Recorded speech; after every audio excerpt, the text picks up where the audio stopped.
Thank you, Mr. Speaker. Mr. Speaker, before I begin my contribution to the debate on the National Budget 2020, may I add my congratulations to the Deputy Speaker, one of the very first Amerindian to attain such a position. I also want to wish him the very best in the position. Mr. Speaker, I also wish to add to the compliments for the work that the Ministry of Finance, including all those who would have contributed to ensuring that in record time, the Budget 2020 is before this House. Our plan for prosperity is a strong signal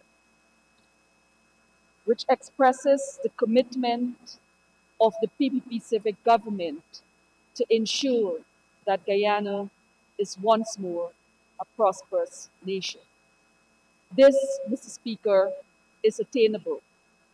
I say so because the track record of the People's Progressive Party Civic over the period that they've served this nation has provided enough evidence that we are capable to ensuring that Guyana gets back on track.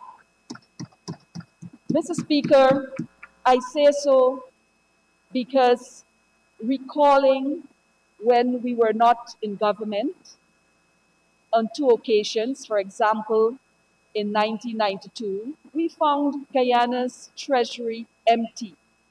And without haste, within a decade, there was a serious turnaround in all sectors.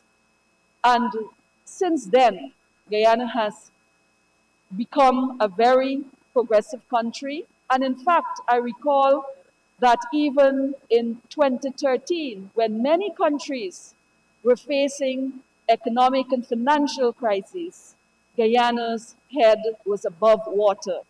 And so therefore, I wish to posit that as we are back in office after 5 years, where our economy was decimated, where the structures with relation to our economic structures, social, and even our people, it was a disastrous 5 years.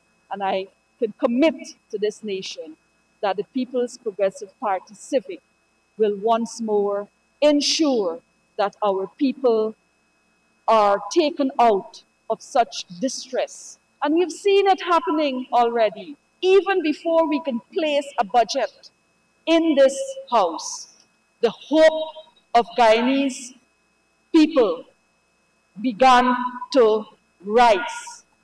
Even the businesses, I've had discussion with small business. I've had discussion only recently with Amerindian youths. And they themselves has told me very recently, only a week ago, that they are expecting and they are hopeful that what they've seen in such a short time, they are now optimistic that the opportunities that will come their way is going to be realized. Mr. Speaker, those young Amerindian youths also gave me some guidance with respect to what they expect of this government and how they intend to proceed in partnership with the ministry and the government. And that was very heartening. That was a very important message coming from the young people, because we have seen how the youths have been ignored in the last 5 years.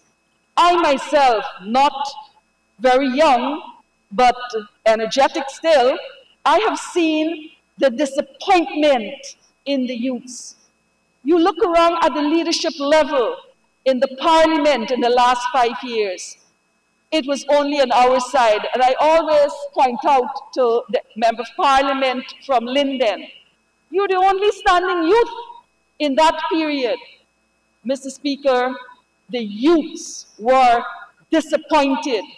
Their entire 5 years was turned over in less than no time. So, Mr. Speaker, I want to answer to the call of the Honorable Member, Ms. Dawn Hastings, former Minister.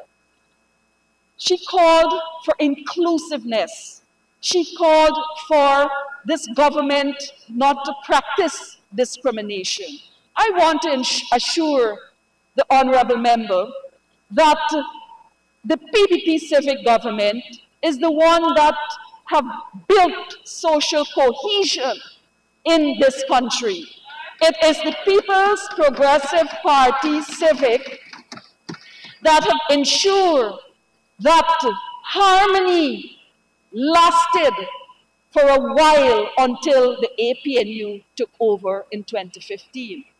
Mr. Speaker, I want to remind the Honorable Member that it was in 2018 that the entire country began to slide because they showed their true colors after the no confidence motion was passed, and they were expected as a responsible government, as a government that cared for this nation or should have cared for this nation, to have done the right thing. What did we see? We saw the disrespect they paid to our Constitution.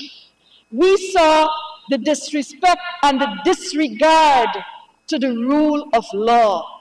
And therefore, I say to the Honorable Member that memories are something that live within us for a long time. And it's only a few years, and it seems as though they have forgotten what they themselves were party to when they were in government. So, following in the footsteps of the APNU AFC coalition government is not what I want for this country. It is not what I want for the young people of this country. It is not what I want for the women of this country. It is not what I want for the Amerindians in this country. Mr. Speaker, if a government can be so resolute to disregard law and order, it sends a strong message to this nation that they don't care about people. Because it was because of the act and the position that they took that Guyana began to slide even further. That it took support internationally to force them to recognize their wrongdoings. Mr. Speaker, the Honorable Member also indicated that the PPP Civic Honorable Foreign Affairs Minister was foreign to many things in this country. He was foreign to everything that was happening around. But I want to posit, whether he's not in tune, I want to tell you that the PPP Civic Party, which now sits in government, made a very correct choice in the Minister for Foreign Affairs, which we now have. Because we would not have gone in a similar fashion to follow what the APNU AFC did. It was a total embarrassment to Guyana when the latest outgoing foreign minister insulted the international community. They ensured that developed countries, small developing countries, our Caribbean members from CARICOM looked on with big disappointment as they consider and whisper about where Guyana was going. In fact, at one point in time, they forgot that they were whispering, and what they did was to come out with very bold statement against the atrocities that were being committed on the people of this country with respect to law and order and democracy.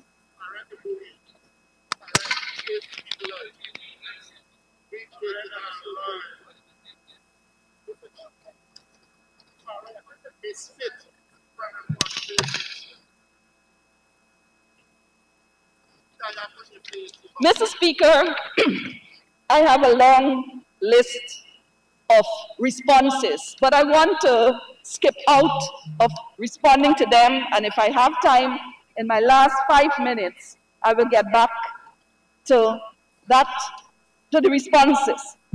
Mr. Speaker, the budget was crafted in a very serious situation, that of COVID-19. Here again, I wish to say to this honorable House that COVID arrived in this country in early February, March. Mr. Speaker, from March to August, there was nothing that the AFC did to contain this virus. In fact, they even had the hardest time to even solicit $5 million from the World Bank. And yet they can sit on that side and accuse us of spiking the rates. Mr. Speaker, I want to remind them on the other side that the former Minister of Health held testing kits in her personal space, Mr. Speaker, had to screen everyone who was suspect to having COVID-19 or the virus. And until she did not give the permission for a test, the Guyanese nation was held at bay. Mr. Speaker, now, Mr. Speaker, now, because the PPP civic government was able to negotiate funding, was able to negotiate donations of testing kits and materials to help to stem the transition, we are still being accused of not having done anything. I agree that it appears as though that the rates are rising. But as my colleagues before have already said, is that the rates are increasing. It's because we have been doing the testing. I am told that there are approximately 200 and more tests being done daily now. How much did the APNU AFC done when COVID was discovered? In fact, they didn't even have enough testing kits to test themselves, that they arrived all over the place trying to justify that it was not an issue. But it was an issue, because now we are discovering the extent of the infection in this nation. And we have a responsibility as a government, as a PPP civic government, not only to contain transmission, but we have the responsibility to support and provide relief to all the families and villages that are affected. And we have begun to do that. Mr. Speaker, there were calls prior to the PPP civic taking office in August for support, but none was forthcoming. In fact, there were 1,000, I think 1,000 or a little bit more than 1,000 hampers that were provided to families, affected families. And that was one of the biggest criticisms. Mr. Speaker, even when we, the PPP civic, was not sitting in the seat or in the driving seat, as my honorable member said, we were out there in the fields addressing the families that were suffering. Mr. Speaker, We began the mask up campaign when a government who's claiming to be very astute, efficient, comrade, Mr. Speaker, they could not even provide masks to the city. They haven't done it. But now they expect it to be done in record time. Well, I will tell you that while we were in opposition, we were masking this nation up. Now that we're in government, we will further provide further mask and ensure that we care for our people. Mr. Speaker, I want to also say that our budget is replete with our commitments to the people. The commitments that we have made is very present. It is evidence in the budget. And therefore, this is a different approach than the APNU approach. Because if I can recall that in their first 100 days in office, they did not even accomplish those commitments or promises made. And in the 5th year, they still were not accomplishing what they said they will do. And in fact, they criticize the manifesto that we have. But I want to remind them that they did not take a manifesto to the people during the elections. Their manifesto remains a blank document.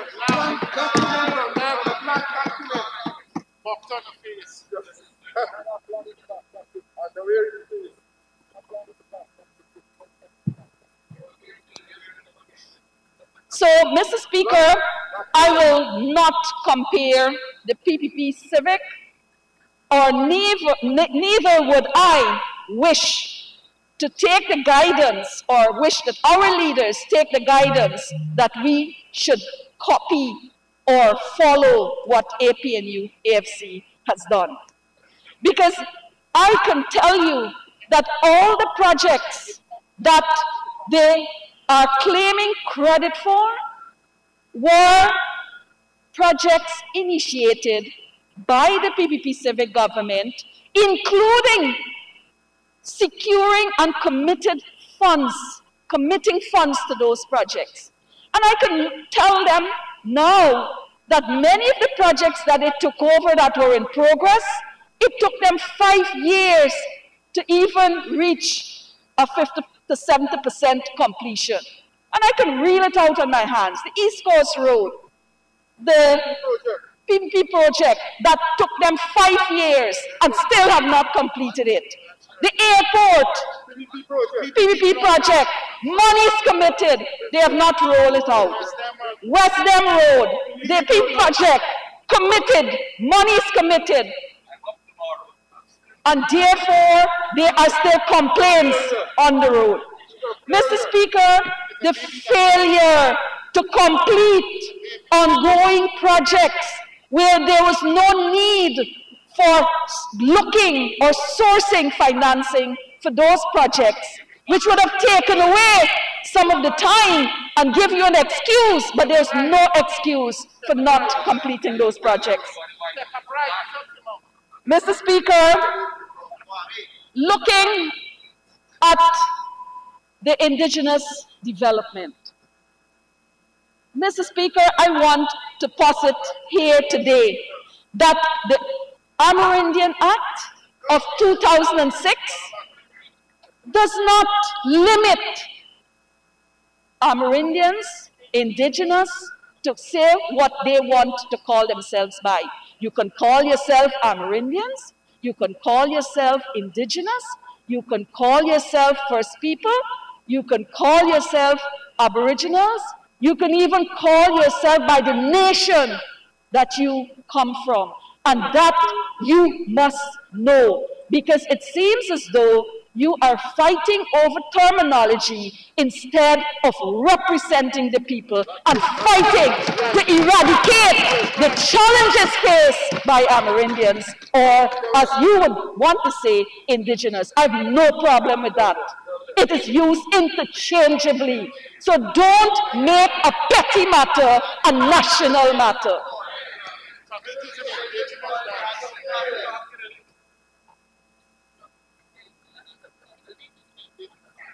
Mr. Speaker, I wanted to respond to this matter of youth development, HACE, CSOs, because it has become very convoluted to the members on the other side, the honorable members on the other side. Mr. Speaker, I've heard all manner of criticism about the project, the CSOs, that there were political young people running around with red shirts. In the past, I've heard that it was a red brigade. In the past, I heard that it was the honorable minister who selected these youths. I've heard that these youths were providing service that were not comparable to others. Mr. Speaker, I want to sort this matter out once and for all. I would like to say that I've seen former ministers waving a piece of paper and saying that it was the PPP Civic that dismissed the CSO. I also heard the Honorable Member of Parliament from Region 9 say that it was the PPP Civic who cancelled the check. But, Mr. Speaker, if you can't understand, you can't read, you don't do your research, you'll be hooked by the nose and pulled down into the mud. And I want to say this to this National Assembly today, to this Honorable House. Mr. Speaker, when we left office in 2015, it was in March. It was in March. Yes, it was in March. In fact, the PS and myself received a message that we should not turn up to the office because they have set upon us security forces with guns. That was the message we received, that we were not to enter. Well, I know that when you're no longer in government, you can't go into your office, but you can go to the ministry to make representation on behalf of the constituency which you represent. But the message was clear. Mr. Speaker, when we left office, there was a cabinet decision that was passed on March the 18th, which clearly outlined that January to April, salaries for the CSO was approved. The process, Mr. Speaker, was that every quarter payments were prepared and made. Then the new government took over. Mr. Speaker, the new government under a new minister had no sympathy for the Amerindian youths. Imagine, they took no concern over the CSOs. They allowed them to work from March to June and refused to pay them. June, I have the records now, and I can waive the records because I have the cabinet document and I have the internal memo from the officers who wrote in May, 27th of May, asking the Honorable Minister to pay the CSOs, including attaching this cabinet memo or cabinet decision, which was approved for them to be paid. I want to tell this House today that in May, the PPP Civic was not sitting in the seat. of power. They were in power in, Mr. Speaker, in May, they were in power. So they should have paid it. And I can see the signature of 2 officers, one sitting in here and one who was dismissed, who was sent home because he happened not to be to the liking of the new government. And therefore, Mr. Speaker, I would like for once and for all to say, we were not sitting there. Mr. Speaker, they never prepared the check. They never prepared the check. And the blame for that non-preparation of the check was squarely, or should squarely be placed on the APNU AFC. In fact, they did not only due them for April, but they allowed those young people to work until June and disconnected them without 3 months of payment. Where's the chronicle check? You pay back the money.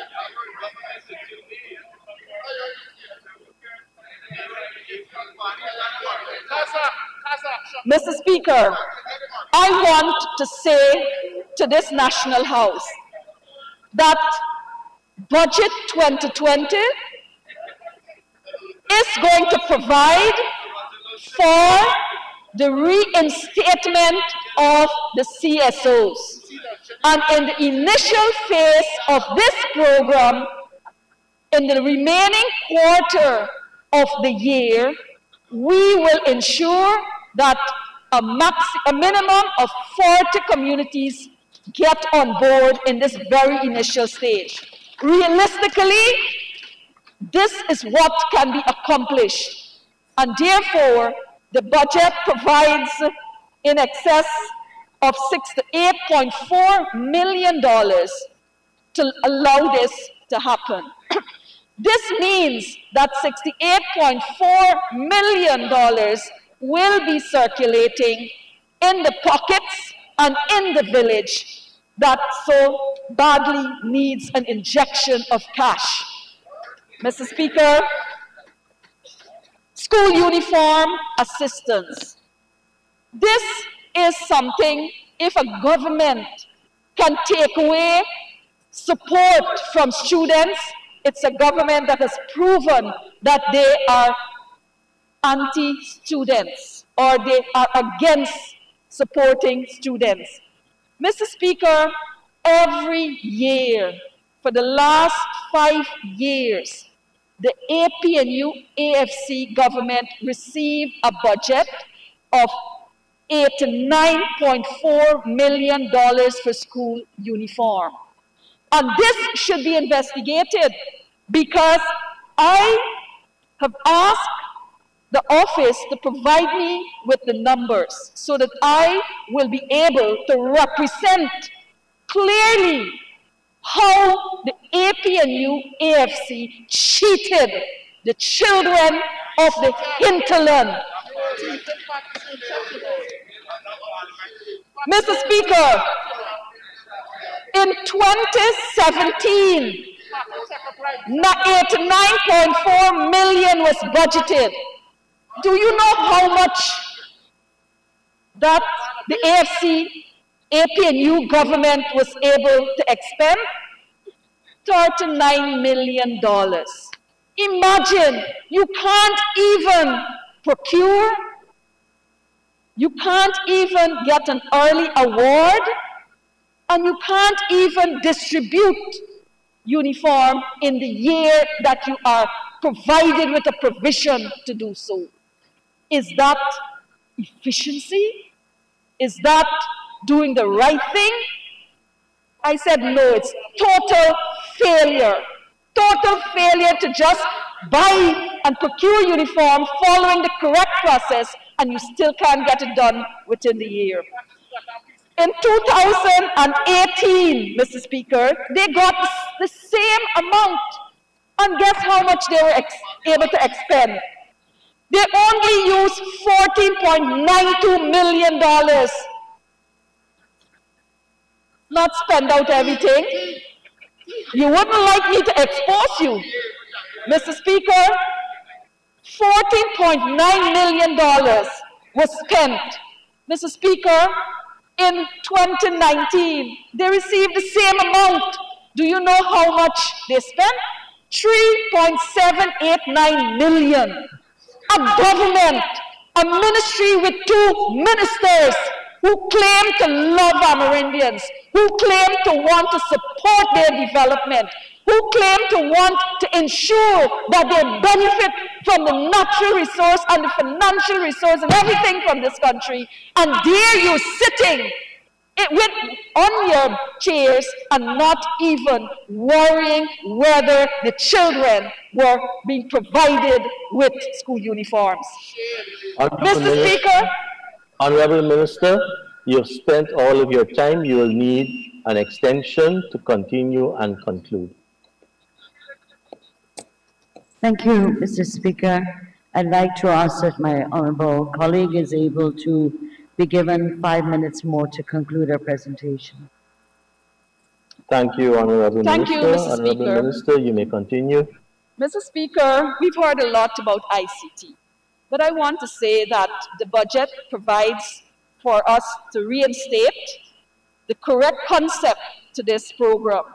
And we want to ensure and assure this House that the PPP civic government is going to bring the real program to this country and to the indigenous people or the Amerindian people of this land.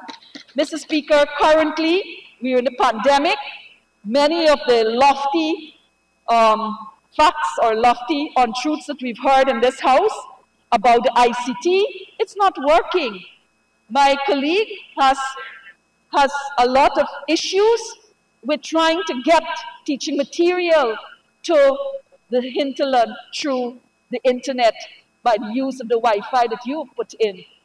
It's not working. In fact, some villages can't even use it because they don't have the computers, they don't have smartphones, and only when visitors pass by with those type of equipment is it used. So I don't know what you were thinking when you reinvented a different concept than what was supposed to be.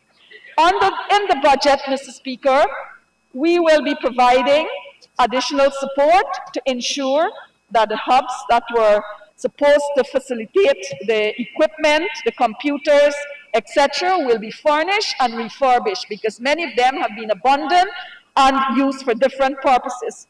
So we have to prepare for them. Mr. Speaker, farmers, indigenous and Amerindian farmers, Mr. Speaker, have had the worst treatment in a long, long time. Mr. Speaker, the government, APNU, AFC, has stopped providing for agricultural support to farmers in the hinterland. In fact, there's no more free FASTAC, no more free Akushi Ants Bait, no more tools, and therefore the budget intends to ensure that there's full support for the farmers in the hinterland so that they will be able, in the long term, to stem any disaster as it relates to food security. They'll be able, in the long term, to ensure that their food security is guaranteed. Mr. Speaker, with respect to presidential grants, in this budget, we provide $280 million, and this is an increase. The APNU AFC government took 5 years, sat there 5 years, and never one day thought that they should increase the grant fund for the villages. So in this budget, we intend to provide an increase so that further circulation of investment fund is injected into the village economy. Mr. Speaker, land titling. Quickly, I've heard a lot about land titling, but I want to report to this House that that was a disaster under the last government. A disaster so much so that the former minister reported when he was pressured into answering to why there was a pause or why there was nothing happening, he admitted that within the 5 years that he had spent, he was unable to even title one land or one piece of land to the Amerindians. A shame. The haze. Mr. Speaker, they always seem to want to justify haze being a success. But when I got into that office, what happened? I asked for an update to haze. I was told that the first cohort for haze had 70% failure. The second cohort, which is the second phase, but they're calling it cohort, Mr. Speaker, they said they only realized a little over 50% success. So I rest my case as it relates with haze. Mr. Speaker, they have been unable to support the youths as it relates to training. Mr. Speaker, in terms of my responses, I said that I would keep some of the responses for the last in case I run out of time. But I want to say that with the housing project, that is the low-income housing project, which they've asked us to continue. And the way it was presented as though it's an APNU AFC initiative. That housing project, Mr.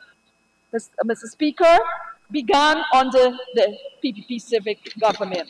And we intend to continue it when new and fresh negotiations will take place. Mr. Speaker, with respect to the land management courses, again, it's not a novel initiative. Land management was done in collaboration with the University of the West Indies. You know, when you go into office and you want to disregard the successes of someone or an institution or a government, you turn your back or your eyes away from what had been occurring previously. So that is exactly what has just been said in this House, that this novel idea of land management all started on the APNU. It didn't.